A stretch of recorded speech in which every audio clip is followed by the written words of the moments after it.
Nazário, quero te ouvir, Nazário. E aí, 2-1 Flamengo, um resultado um tanto, vamos dizer assim, pelo menos pra mim, né, decepcionante, que o Flamengo poderia ter jogado muito melhor contra o Vasco, né, lembrando, né, que até teve marcado esse gol, o gol do Gabriel Peck aí, o Vasco não tinha feito nenhum gol em clássicos, e o Flamengo dando essa irmandade, né, toda aí pro nosso co-irmão.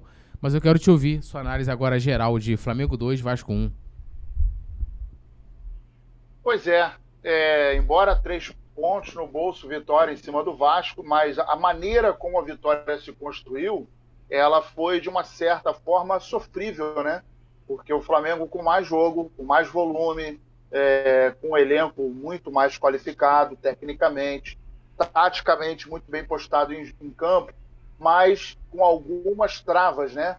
A exemplo do que o Everton Ribeiro jogou, ou melhor, não jogou, né? Estava muito travado. Eu até entendo o seguinte: o Everton Ribeiro não rende na esquerda como ele rende na direita. Então, esse é um ponto que o Paulo Souza deveria repensar. Eu acho que o Everton Ribeiro não deve continuar na esquerda.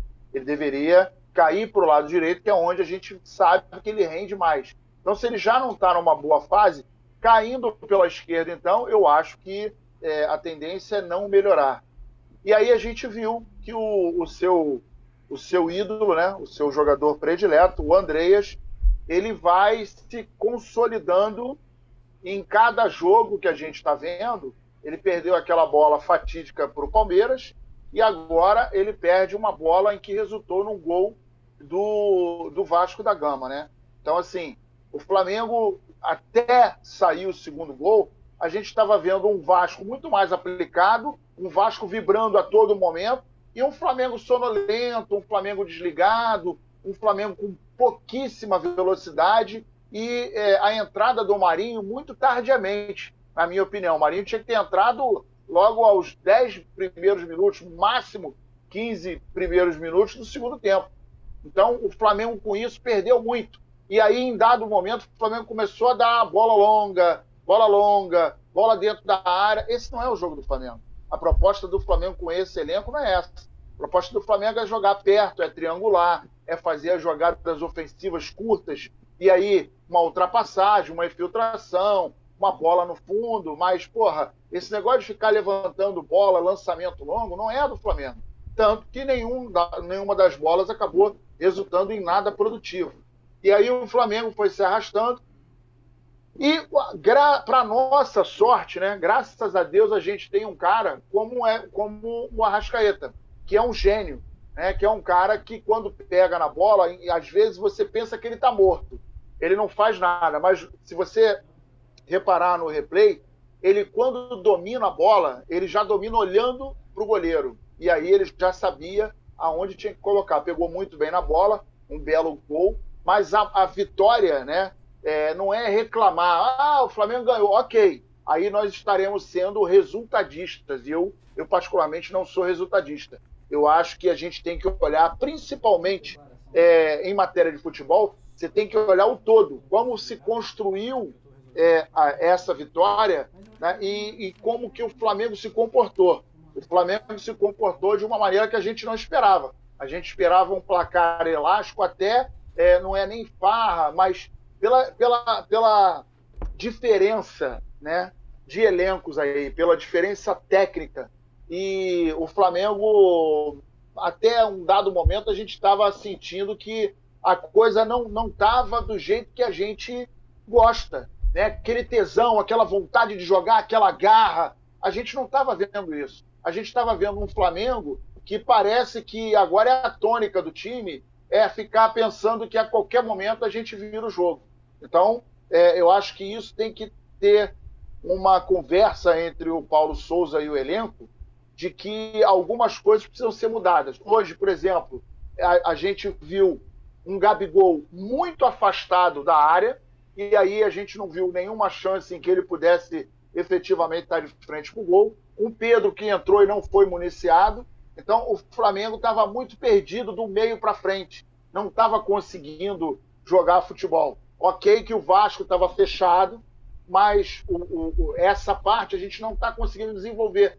E a gente vai sistematicamente enfrentar adversários com essa postura, todo fechado e jogando por uma bola, e foi assim que o Vasco fez o gol, né? Destaque aqui para mim muito positivo da participação do Felipe Luiz e do Davi Luiz também.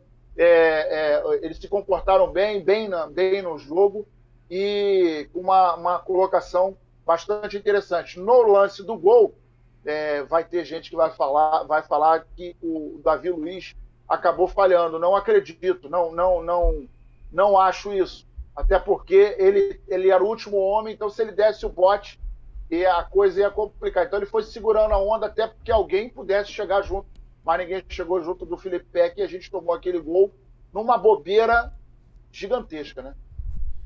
E aí, assim, tem a ala aí da defesa do Andrés que vai pôr a culpa em todo mundo aí pra tirar da responsabilidade dele, né? Vão tentar incluir, inclusive, o Arão, né? Daquele lance lá da final da Libertadores, até que... Não, a culpa foi do Davi Luiz que tocou pra ele. Pô, irmão, né? Futebol você vai tocar pro teu companheiro. Se ele erra, a culpa é de quem tocou, né? Então, assim, não teve. A culpa foi do Andrés, né? Um lance até, vamos combinar, né? Parecido com aquele. Uma infantilidade. Vou passar aqui os números pra rapaziada aqui da partida. Flamengo 2, Vasco 1. Né? O Flamengo teve 56% de posse de bola, enquanto o Vasco teve 44%. Faltas, 19 do Flamengo, 18 do Vasco. O impedimento para o Flamengo, 2 para o Vasco. 12 finalizações do Flamengo, 4 do Vasco. No gol, né? Ali, das 12 finalizações, quantas foram embaixo da trave ali? 3 do Flamengo. Do Vasco foram 2. Né? Escanteios, 9 para o Flamengo, 3 do Vasco. Né? E cartões amarelos, 3 para cada lado. Inclusive o lance, o Nazário, eu tava revendo agora aqui fui procurar o lance no Twitter, o lance de pênalti, tá o pênalti em cima do João Gomes. A galera pode até, ou de repente a produção fazer uma enquete, não sei se dá pra fazer aí, o que a galera acha, se foi pênalti ou não, mas a bola parece ter batido no rosto do João Gomes, e não na mão, como né, se tava afirmando aí. Então eu queria saber a sua opinião sobre esse lance ali no final do jogo, que vai dar o que falar, né? Vai acabar sendo a tônica ali, principalmente do lado do Vasco, sobre a arbitragem, que foi pênalti e tal. Já tá um chororô danado por parte deles aí nas redes sociais. Isso com certeza vai acontecer, né? Eu tive a impressão, eu não vi o lance ainda mais detalhadamente, né? Mas a impressão que eu tive é que bateu no braço, sim. No momento que ele sobe, a impressão que me dá é que bate no braço dele, né? Perto do bíceps. Não sei se foi a impressão correta, mas no primeiro momento eu entendo que bateu. Não sei o que houve, tem VAR no jogo, se ele não chamou o VAR, ele chamou a responsabilidade para ele. Se foi pênalti, não sei o que houve, mas de qualquer maneira, o jogo muito picotadinho também, o Nenê, se assoprar perto dele, ele cai. Então, a todo momento, o time do Vasco muito apegado a picotar o jogo, a parar a jogada, a cair no chão. E algumas faltas que, sinceramente, desnecessárias. Ok, rivalidade, tudo bem, mas algumas coisas não são de bom grado a gente lançar a mão dentro de campo, né? Mas o jogo, repito, foi aquém daquilo que a gente esperava, né? A gente esperava um Flamengo agressivo, ok. No primeiro tempo o Flamengo foi agressivo, no segundo tempo a gente viu um Vasco que acabou acertando um pouco a sua marcação e o Flamengo deixou de ser efetivo. O Flamengo começou a vacilar em alguns setores do campo, tanto é que tomou um gol que é inadmissível. Você vê um cara correr 50 metros, ninguém tomar a bola dele, ninguém chegar, ninguém esperar um contra-ataque daquele, e aí ele chutou uma bola que realmente a gente não tem como defender, né? Uma bola indefensável no ângulo, mas o período em que ele correu do campo de defesa ao campo de ataque, não tinha ninguém em cima, ninguém na cobertura, e aí realmente foi um vacilo gigantesco do Flamengo. Nazário, eu quero né, trazer aqui em debate que é justamente isso que me preocupa, né? Porque muitas vezes por exemplo, o jogo contra o Botafogo, o Flamengo teve um volume de jogo absurdo contra o Botafogo, também contra o Resende, né, que perdeu muitos gols. O Resende foi lá, aproveitou as oportunidades, acabou abrindo 2-0, mas foi um Flamengo mais perigoso, né? E aí eu esperava que hoje, falei, pô, Paulo Souza vai trabalhar, né, a questão das finalizações, né, esse fundamento que o Flamengo tá pecando demais. E hoje estava pior, né, porque o Flamengo sequer conseguia finalizar, o Flamengo já não conseguia dar prosseguimento na jogada. Bruno Henrique também muito abaixo, né, muita dificuldade de dar prosseguimento para jogadas, e aí a gente ficou num jogo em que, beleza, o Flamengo teve mais posse de bola, mais intensidade, mas não conseguia finalizar, porque sempre errava, né, ali quando começava a iniciar jogadas próximo da área, e aí ficou devendo, e a gente não teve também Gabigol muito, né, muito mal, Bruno Henrique, Everton Ribeiro hoje também numa partida também muito lamentável. E aí eu queria te perguntar, ô Nazário, se você acha que não surtiu efeito talvez essa semana de trabalho pro Paulo Souza, ou se o fato de individualmente esses 3 jogadores, né, não estarem num bom dia, influenciou no coletivo para que o Flamengo não fosse bem, já que são os protagonistas também dessa equipe. Pois é, para a galera que bota a hashtag Fora Paulo Souza, vamos lembrar, hoje ele colocou o quarteto fantástico, né?